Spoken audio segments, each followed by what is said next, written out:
Hello everyone, welcome back to Mom's Movement YouTube channel. நம்ம இன்னைக்கு ஸ்ரீலங்கன் புட்டு எப்படி செய்கிறதுன்னு பார்க்க போகிறோம்.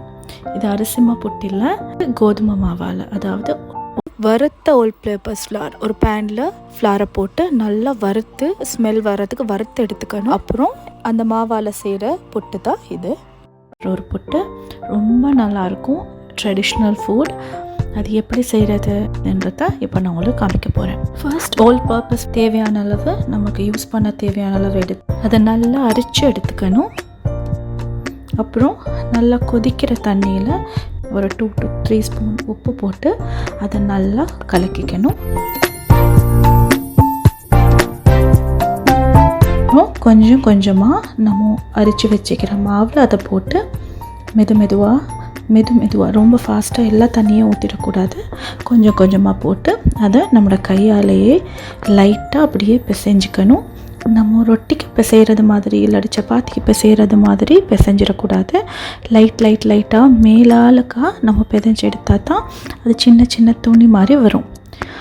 அப்புறம் அதை நல்லா பிசைஞ்சு நார்மலாக நமக்கு தேவையான அளவு எடுத்தப்புறம் அதில் பெரிய பீசஸ்லாம் வரும், ரொம்ப பெரிய பீசஸ். இல்லாட்டி அதை புட்டுங்கிறது ரொம்ப சின்னதாக வர வேண்டியது, ரொம்ப சின்னதாக வரணும். அது பெருசாக இருக்கிற பட்சத்தில் நமக்கு தேவையான அளவு கொத்தி எடுத்துக்கணும். அதுக்காக நான் ஒரு சஹான் எடுத்துகிட்ருக்கேன். அந்த சஹானில் பெருசாக இருக்கிற துண்டுகள் எல்லாம் மட்டும் போட்டு நான் அதை லைட்டாக சின்னதாக கொத்தி எடுத்துக்கிட்டேன்.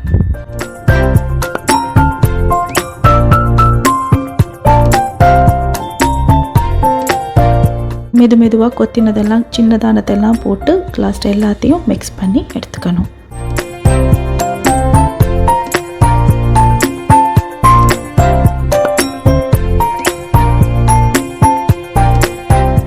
பார்த்தீங்களா, ரொம்ப சின்னதாக வந்திருக்கு. இப்போ ரொம்ப முக்கியமான ஒன்று கோகோனட்டை நல்லா கிராப் பண்ணி எடுத்துக்கணும். ஃப்ரெஷ் கோகோனட் இருந்தால் ரொம்ப நல்லாயிருக்கும்.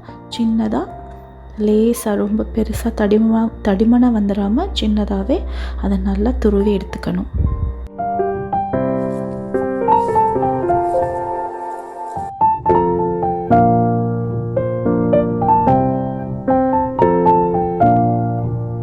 புட்டு சட்டியில் நமக்கு தேவையான சுடு தண்ணி எடுத்து இப்போ நான் வச்சுக்கிட்டேன். புட்டு போட சட்டியில் முதலாவது தேங்காய் பூவை போட்டு அதுக்கப்புறம் ஹாஃபுக்கு ஃபில் ஆகுற மாதிரி நம்ம புட்டை போட்டுக்கலாம்.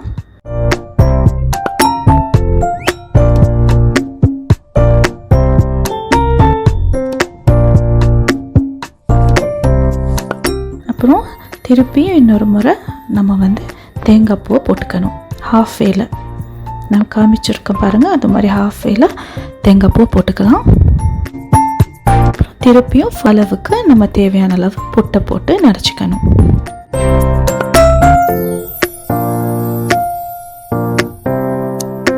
இப்போ புட்டை நான் கொதிக்கிற தண்ணியில் அப்படி மேலால் வச்சுருக்கேன். மூடி இருக்குது, அந்த மூடியை போட்டுறக்கூடாது. அது இப்படி நல்லா கொதித்து வரும்போது, மேலே ஆவி வரும்போது தான் மூடியை போட்டு கலணும். காரணம் என்னென்னா, நம்ம ஸ்டார்டிங்லேயே மூடி போட்டால் மேலே அது கொதிக்காமல் அவியாமல் வந்துடும்.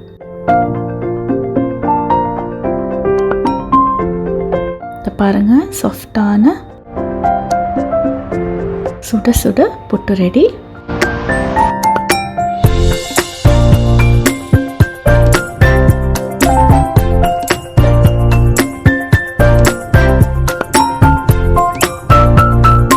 புட்டோட சாப்பிட்றதுக்கு எப்போவுமே ஸ்ரீலங்கன்ஸ் ரொம்ப ஆசையாக விரும்புகிற ஒன்று தான் கோகோனட் சம்பல் அப்படின்னு சொல்லுவோம். அதாவது நம்மளோட சட்னி மாதிரி, கோகோனட் சட்னி மாதிரி இருக்கும், ஆனால் கொஞ்சம் வித்தியாசம். அதுக்கு நம்ம தேவையான பொருட்கள் என்னென்னா, ஆனியன் போட்டுக்கலாம், க்ரீன் சில்லி, அப்புறம் கொஞ்சம் chilli powder, curry leaves, Maldives ஃபிஷ்ஷுன்னு சொல்லுவோம், அது கொஞ்சம் போட்டுக்கலாம். தேவையான அளவு உப்பு எல்லாம் போட்டு நல்லா அதை இடிச்சுக்கணும். அதை இடித்து நல்லா பேஸ்ட்டாக வரும் நேரத்தில் நம்ம கோகோனட்டை, துருவி வச்சுக்கிற கோகோனட்டை அதுக்கு போட்டு நல்லா இடித்து எடுத்துக்கலாம். அந்த இடித்து எடுத்த கோகோனட் இப்படி நல்லா இடிப்பட்டு இப்படி வரணும், மெதுவாக வரணும். அந்த நேரத்தில் நமக்கு தேவையான அளவு லெமன், சால்ட்டும் தேவையான அளவு மிக்ஸ் பண்ணி நம்ம பிசைஞ்சு எடுத்துக்கலாம்.